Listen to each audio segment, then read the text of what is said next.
Hello friends, कैसे हैं आप सब। होपफुली आप सब अच्छे होंगे और अपने एग्जाम के प्रिपरेशन बहुत अच्छे तरीके से कर रहे होंगे। मैं प्रियंका आर्या आप सबका आपके अपने YouTube channel let's start study बहुत बहुत स्वागत करती हूँ। अगर शिक्षक बनना आपका सपना है तो इस वीडियो को स्किप मत करना, क्योंकि ये जो टाइम है इस टाइम को आपको बहुत अच्छे से यूटिलाइज करना है, बहुत मेहनत करनी है। खुद ही को कर बुलंद इतना, खुदा भी पूछे बंदे तेरी हस्ती का राज क्या है।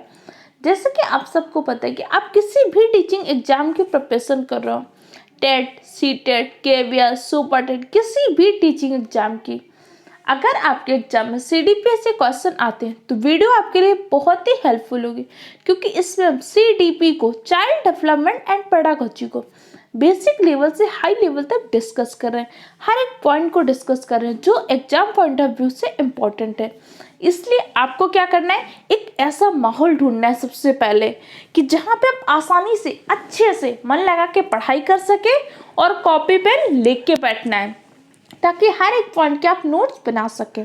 जैसे आपको पता है कि सीडीपी की क्लास में मनोविज्ञान क्या होता है, मनोविज्ञान की उत्पत्ति कैसे हुई, मनोविज्ञान का विकास क्रम क्या रहा, मनोविज्ञान की अवधारणा क्या रही, फिर उसके बाद वृद्धि क्या होती है, विकास क्या होता है, विकास के आयाम क्या रहे, विकास की अवस्थाएं, विकास के क्षेत्र, आनुवंशिकता क्या होती है, आनुवंशिकता व वातावरण का क्या प्रभाव होता है, आनुवंशिकता के नियम, प्रकृति पोषण विवाद, ये सारी चीज़ें हमने अभी तक डिस्कस कर चुके थे। और इसकी प्रीवियस क्लास में हमने क्या डिस्कस किया था, अभिप्रेरणा, मोटिवेशन क्या होता है, मोटिवेशन शब्द की उत्पत्ति कैसे हुई, मोटिवेशन के कुछ प्रमुख मनोवैज्ञानिकों ने क्या परिभाषाएं दी, अभिप्रेरणा का साइकिल कैसे चलता है, ये सारी चीज़ें हमने डिस्कस कर चुके थे। जैसे आपने पढ़ा था अभिप्रेरणा के संगठन क्या होते हैं, तो अभिप्रेरणा के मुख्य रूप से 4 संगठन होते हैं। ये आप सब अपने प्रीवियस क्लासेस में डिस्कस कर चुके थे। अगर आपको कोई भी कंफ्यूजन हो अभी तक तो आप कमेंट बॉक्स में पूछ सकते हैं, या फिर आपने अगर अभी तक प्रीवियस क्लासेस को नहीं देखा तो हमारे चैनल के प्लेलिस्ट में जाइए, वहाँ से जाकर सारी क्लासेस को देखकर नोट्स बना लीजिए और रेगुलर वे पे रिविजन कीजिए। अगर आप चैनल में नए हैं तो चैनल को सब्सक्राइब कर लीजिए। तो चलिए अपनी क्लास को स्टार्ट करते हैं। करो इतनी मेहनत कि अपने माँ बाप का सपना पूरा कर सको, इतनी मेहनत करनी है। अभिप्रेरणा के 4 संगठन होते हैं, कौन कौन से, औत्सुकता, चालक, प्रोत्साहन, अभिप्रेरणा। औत्सुकता, जब तक आपको किसी चीज़ की ज़रूरत नहीं होगी तब तक आप उस काम को करने के लिए मोटिवेट होंगे ही नहीं। आज आप सीडीपी पढ़ रहे क्यों, क्योंकि आपको ज़रूरत है सीडीपी की, आपको टीचर बनना है, आपको गवर्नमेंट जॉब लेनी है। आपको पता है आपके एग्जाम में सीडीपी से क्वेश्चन आते हैं, तो सबसे पहले क्या आपको आवश्यकता है, ज़रूरत है। उसके बाद फिर आपको ड्राइव चाहिए, चालक चाहिए, जिसके अकॉर्डिंग आप काम को कर सकें। आज आपका सीडीपी समझ में आ रही, नोट्स बना रहे हैं, ये आपको कहीं ना कहीं ड्राइव का काम कर रहा है। आपको लग रहा है नहीं मुझे समझ में आ रहा है, मैंने क्लासेस ली तो मेरा सीटेट एग्जाम क्वालिफाई हो गया, यूपीटेट एग्जाम क्वालिफाई हो गया, या यूपीटेट एग्जाम क्वालिफाई हो जाएगा, सुपर टेट एग्जाम क्वालिफाई हो जाएगा। कहीं ना कहीं कोई ऐसी चीज़ें जो ड्राइव का काम कर रही है। अब यही जब आपकी ड्राइव थोड़ा थोड़ा फुलफिल होती रहती है तो उससे आपको क्या मिलता है, प्रोत्साहन, उद्दीपन। अभी जैसे आपका टेस्ट हो, टेस्ट में आप अच्छा करें या फिर आप प्रीवियस ईयर क्वेश्चन पेपर आसानी से सॉल्व कर पा रहे, तो आपके लिए क्या होगा, प्रोत्साहन का काम होता है कि अरे मैं तो कर पा रहा हूँ। या फिर आपके टेस्ट में अच्छे नंबर आए, आपके टीचर ने कह दिया कि अरे वाह आपकी तो बहुत अच्छी तैयारी चल रही है, तो ये सारी चीज़ें क्या है, आपके लिए प्रोत्साहन का काम करती हैं। जब ये तीनों चीज़ें फुलफिल हो जाती हैं तो वही क्या करती हैं, अभिप्रेरणा का काम करती हैं। इस पॉइंट को समझ लीजिएगा। अब चलिए आगे बढ़ते हैं, क्योंकि इसको मैंने एग्जाम्पल दे के प्रीवियस क्लास में समझाया था, इसलिए आगे हम डिस्कस कर लेते हैं। अब प्रेरणा की प्रक्रिया होती क्या है, आपके कुंज व ओडेनल ने एक परिभाषा दी है, ये समझ लीजिए, क्योंकि कई बार एग्जाम में क्वेश्चन पूछा गया है। इन्होंने क्या किया, नीड वांट सेटिस्फेक्शन चेन बताया था। तो कई बार एग्जाम में ऐसे पूछ लेता है, नीड वांट सेटिस्फेक्शन चेन किसने बताया था, तो आपके कुंचन व ओडेनल के अनुसार किसने दिया था। जल्दी से कमेंट बॉक्स में कमेंट कीजिएगा। ये जो मैं आपसे कमेंट बॉक्स में कमेंट करने के लिए बोलती हूँ इसको जरूर कीजिए, क्योंकि इससे क्या होता है, आपको चीज़ें याद हो पाती हैं। अब आप सोच रहे हो मैम आप मेरी प्रैक्टिस क्यों नहीं करा रही। बेटा प्रैक्टिस तो हम तब करते हैं ना जब क्या होता है, हमें चीज़ें तैयार होती हैं। अभी आपने अगर सीटीपी को अच्छे से पढ़ा नहीं है तो आप प्रैक्टिस पेपर लगाएंगे नहीं कर पाएंगे, और आपको क्या होगा, डीमोटिवेशन होगा कि मेरा तो कुछ तैयार ही नहीं है। अब आपने जो पढ़ लिया, एक टीचर का काम होता है आपको पढ़ाना, आपको समझाना, प्रैक्टिस तो आपको खुद करनी होगी। तो मैं आपको सारी चीज़ें समझा रही हूँ, पढ़ा रही हूँ, नोट्स दे रही हूँ। अब इसके बाद आप प्रैक्टिस खुद कर लिए, कोई भी प्रैक्टिस पेपर ले लीजिए, उससे प्रैक्टिस करना स्टार्ट कर दीजिए। वैसे जैसे आपकी थ्योरी क्लासेस कंप्लीट होंगी आपको प्रैक्टिस क्वेश्चन भी कराए जाएंगे हमारे चैनल पे, इसलिए बस आप पढ़ते रहिए।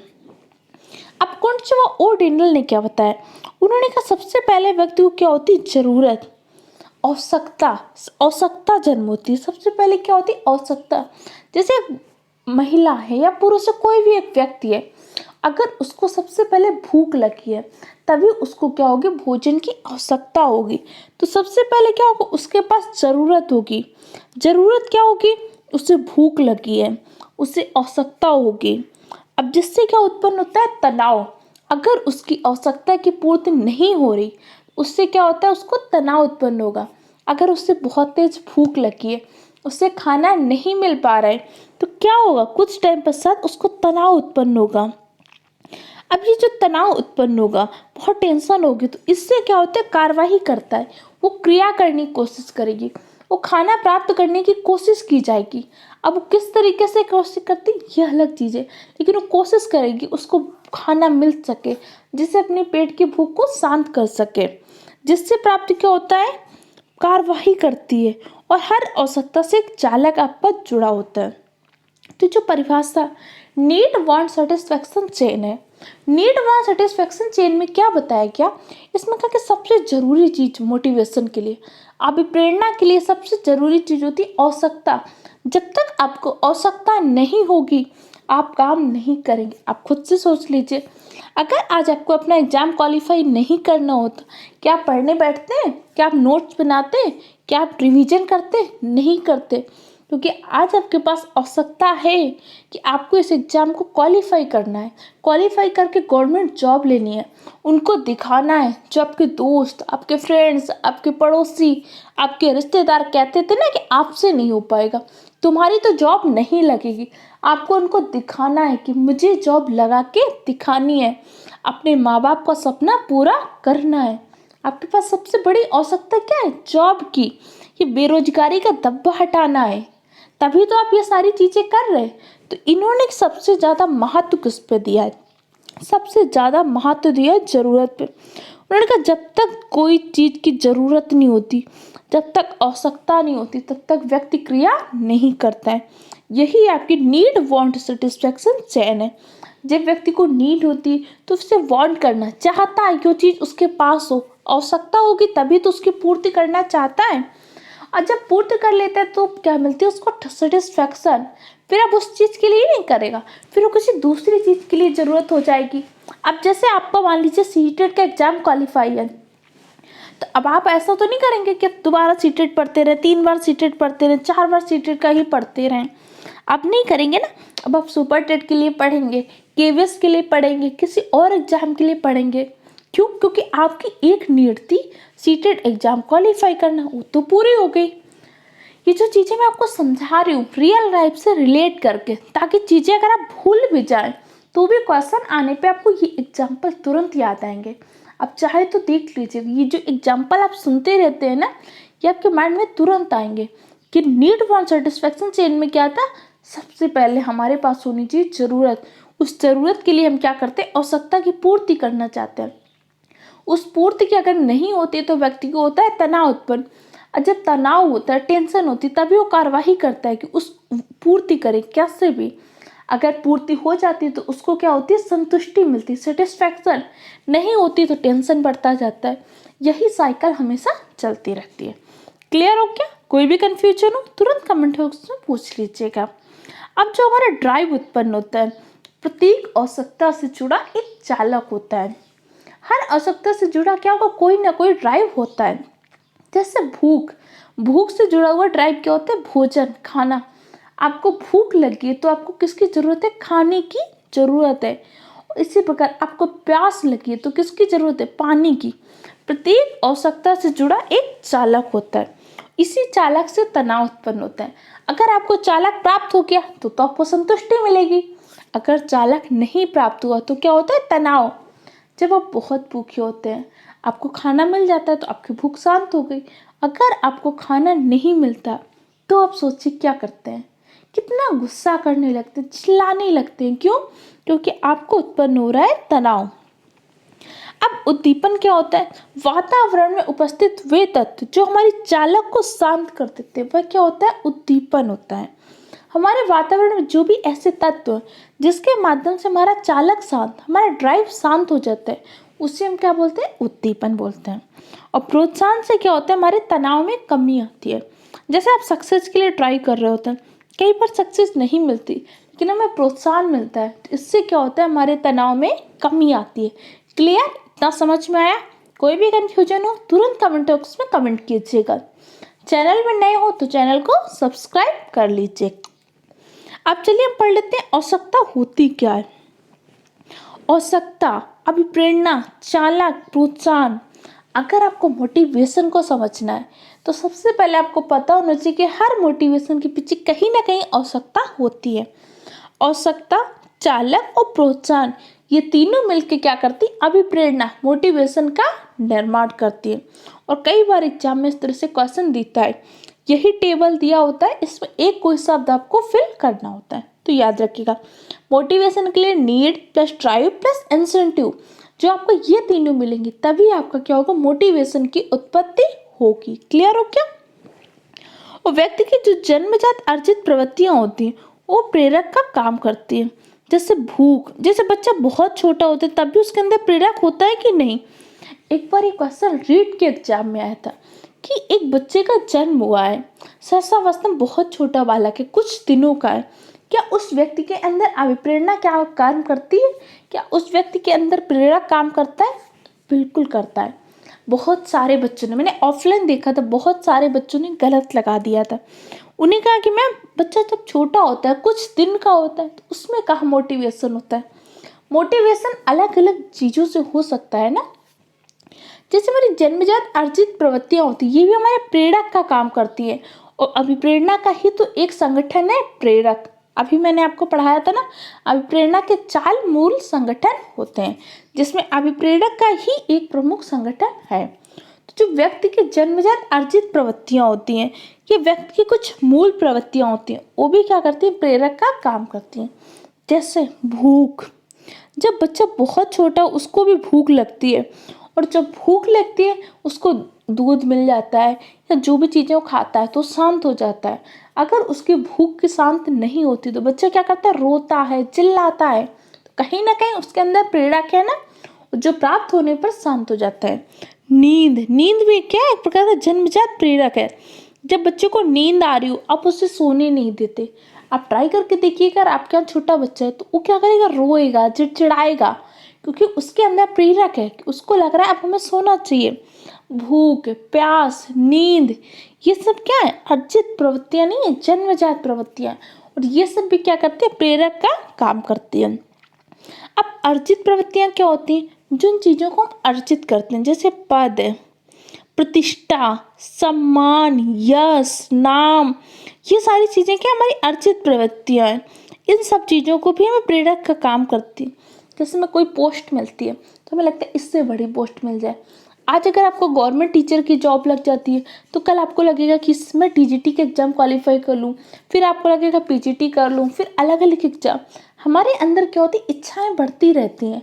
ये क्या होती है? अर्जित प्रवृत्ति है जो में प्रेरक का काम करती है, मोटिवेशन का काम करती है। अगर हमारे अंदर इस तरह से इच्छाएं ना है तो हमारे अंदर मोटिवेशन आएगा? नहीं आएगा। आज आपके अंदर एक इच्छा ही तो है कि हमें गवर्नमेंट जॉब करनी है, तो किसकी लालसा है? एक पद की लालसा है, एक सम्मान की लालसा है कि हमारा भी सम्मान हो कि जॉब करते हैं, गवर्नमेंट जॉब होल्डर हैं। तो ये सब चीजें क्या प्रवृत्तियों का काम करती हैं। कैसे प्रवृत्तियां? अर्जित प्रवृत्तियां और जन्मजात प्रवृत्तियां। क्लियर हो गया? समझ में आया? आपका नींद, भूख, प्यास, ये सब कैसी है? जन्मजात प्रवृत्तियां। पद, सम्मान, यश, प्रतिष्ठा, ये कैसी प्रवृत्तियां? अर्जित प्रवृत्तियां। क्लियर हो क्या? अब चलिए आगे डिस्कस कर लेते हैं। आगे आपका पढ़ लीजिए एक बार, मैस्लो के अनुसार प्रेरक कितने प्रकार के होते हैं। तो आपके मैस्लो ने 2 प्रकार के प्रेरक बताए थे, जन्मजात प्रेरक या अर्जित, या फिर ऐसा कह सकते हैं स्वाभाविक प्रेरक या फिर कृत्रिम प्रेरक। अब आपका स्वाभाविक प्रेरक क्या होगा, चलिए देखते हैं। स्वाभाविक प्रेरक क्या होता है, जो हमारे अंदर बचपन से, जन्म से ही पाए जाते हैं, जैसे भूख, प्यास, निद्रा, इन्हें हम क्या बोलते हैं, जन्मजात प्रेरक भी कहते हैं। क्योंकि जन्म से एक बच्चे का जैसे ही जन्म होता है, गर्भावस्था के बाद जैसे ही बच्चा सहसावस्था में, उसके अंदर भूख भी लगती है, उससे प्यास भी लगती है, उससे नींद भी आती है।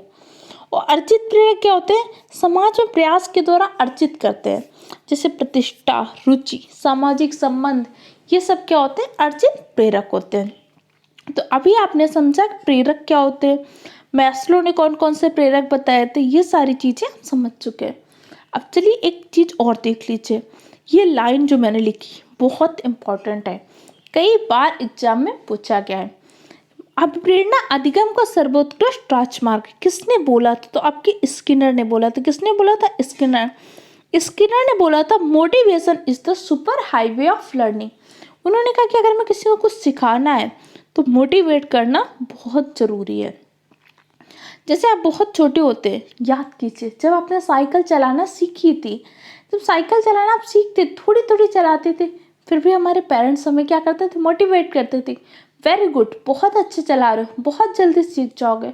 फिर हम स्कूल गए, गलत लिखते थे, छोटी छोटी राइटिंग नहीं अच्छी बनती थी, ऐसे लिखते थे, फिर भी हमारे टीचर क्या करती थी, हमें स्टार देती थी, कभी वैलून देती थी, कभी गुड, कभी वेरी गुड। ये सब चीज़ें क्या थी, ये सब चीज़ें थी मोटिवेशन। क्योंकि अधिगम के लिए मोटिवेशन बहुत इम्पॉर्टेंट है। अधिगम का हृदय अभिप्रेरणा को कहते हैं, इस पॉइंट को याद रखिएगा। अधिगम का हृदय किसको बोलते हैं, अभिप्रेरणा को। Heart of learning is motivation. Clear हो क्या। अभिप्रेरणा शब्द की उत्पत्ति किससे हुई, लैटिन भाषा का एक शब्द था मोटम। मोटम का तात्पर्य क्या होता है, टू मूव या गति प्रदान करना। अभिप्रेरणा के प्रकार कितने होते हैं, 2, सकारात्मक अभिप्रेरणा, नकारात्मक अभिप्रेरणा। सकारात्मक अभिप्रेरणा क्या होती है, सकारात्मक अभिप्रेरणा और नकारात्मक अभिप्रेरणा 2 प्रकार से डिवाइड कर सकते हैं, लेकिन मेन रूप से 2 प्रेरणा होती है। एक होती आंतरिक अभिप्रेरणा, जब व्यक्ति स्वतः अपने मन से अभिप्रेरित हो, मोटिवेट हो खुद से, वो आंतरिक अभिप्रेरणा होती है। और बाह्य प्रेरणा क्या होती है, जब हम बाह्य चीज़ों, कृत्रिम साधनों के द्वारा मोटिवेट करें, तो हमारी क्या होती है, बाह्य अभिप्रेरणा। बाह्य अभिप्रेरणा को हम 2 पार्ट में डिवाइड कर देते हैं, सकारात्मक और नकारात्मक। क्लियर हो गया, इतने पॉइंट आपको समझ में आए। सबके नोट्स बना लीजिएगा, रेगुलर वे पे रिवीजन कीजिएगा। और अगर आपको इसके पीडीएफ चाहिए, पीडीएफ के लिए हमारे टेलीग्राम चैनल को ज्वाइन कर लीजिए, जिसकी लिंक आपको डिस्क्रिप्शन में दी गई है। Okay friend, thank you for the watching my video.